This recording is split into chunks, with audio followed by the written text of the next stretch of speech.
வணக்கம். நமது மீடியா செய்திகளுக்காக நான் நிரோஷன்.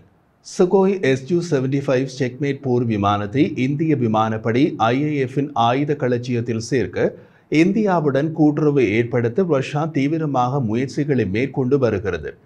Su-75 ஒற்றை என்ஜின் கொண்ட ஸ்டெல்த் தொழில்நுட்ப போர் விமானத்தை தற்போதுள்ள MiG-29 போன்ற விமானங்களுக்கு செலவு குறைந்த மாற்றாக விற்பனை செய்யும் திட்டத்துடன் தான் ரஷ்யாவால் வடிவமைக்கப்பட்டது.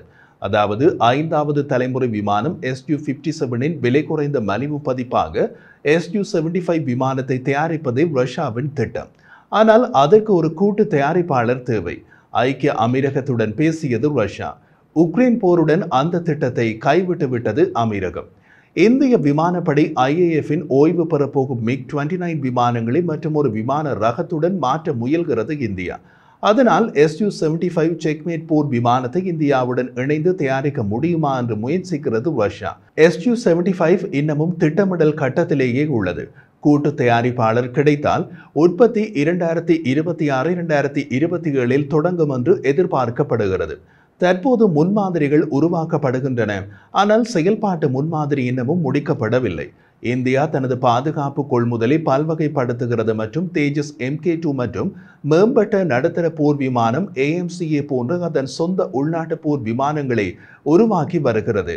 சுயசார்பு மீதான இந்த கவனம் Su-75ஐ விற்பனை செய்வதற்கான ரஷ்யாவின் முயற்சிகளை சிக்கலாக்குகிறது. ஏனெனில் இந்தியா சோதிக்கப்படாத வெளிநாட்டு வடிவமைப்புகளை விட நிரூபிக்கப்பட்ட தளங்கள் அல்லது அதன் சொந்த வளர்ச்சிகளை விரும்பலாம். இருப்பினும் ரஷ்யா சலுகை கொடுக்க தயாராக உள்ளது. 2024ஆம் ஆண்டின் முற்பகுதியில் இந்தியாவுக்கு குறிப்பாக Su-75இன் விற்பனை விலையை ரஷ்யா குறைப்பதாக அறிவித்தது. இது மாறிவரும் புவிசார் அரசியல் இயக்கவியலுக்கு மத்தியில் புதுடில்லியுடன் தனது பாதுகாப்பு கூட்டாண்மையை பேணுவதற்கான மூலோபாய நகர்வை குறிக்கிறது. ஒரு யூனிட் விலை 30 தொடக்கம் $35 மில்லியன் வரை இருக்கும் என்று எதிர்பார்க்கப்படுகிறது. விலை மலிவாக இருந்த போதிலும் பல சவால்கள் நீடிக்கின்றன. Su-75 இன்னமும் பறக்கவில்லை. அதனால் தற்போதுள்ள விமானங்களுடன் ஒப்பிடுகையில் அதன் நம்பகத்தன்மை பற்றிய கேள்வியை எழுப்புகிறது. இந்தியாவின் உள்நாட்டு போர் விமானங்களின் வளர்ச்சி Su-75க்கான இந்த ஒரு சாத்தியமான ஒப்பந்தத்தையும் மறைக்கக்கூடும்.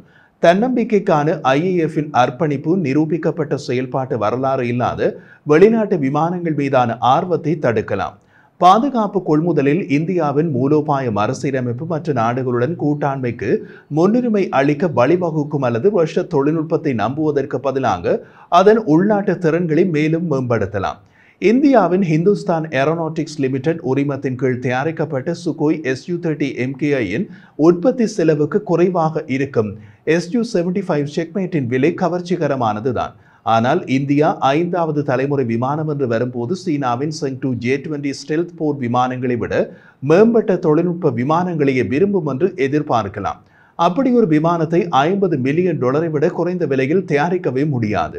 அப்படி இருக்கையில் Su-75 செக்மேட்டின் ஒரு யூனிட் விலை 30 தொடக்கம் $35 மில்லியன் என்றால் அது சீனாவின் Chengdu J-20க்கு அருகில் கூட வராது. விமானங்களை வாங்க திட்டமிடும் போது எந்த ஒரு விமானப்படையும் எந்த ஒரு உறுதிப்பாட்டிற்கும் முன் செலவு பயன் பகுப்பாய்வு செய்து பார்க்க வேண்டும்.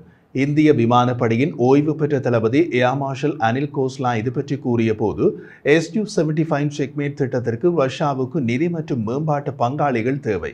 இந்த ஒப்பந்தத்தில் இருந்து இந்தியா அதிகம் பெற முடியுமா என்று கேட்டால் அது சந்தேகமே. மேலும் இந்த திட்டம் இந்தியாவின் பாதுகாப்பு தன்னிறைவு திட்டத்தை பாதிக்குமா என்ற கேள்விக்கு பதில் தேவை என்று கூறினார். இங்குள்ள மற்றொரு விஷயம், ரஷ்யாவின் முதலாவது 5வது தலைமுறை Su-57 விமான தயாரிப்பில் இந்தியா பங்காளியாக சேர்ந்து ஆரம்பித்த பின் சில கசப்புகள் காரணமாக அந்த திட்டத்தில் இருந்து ஒதுங்கியது.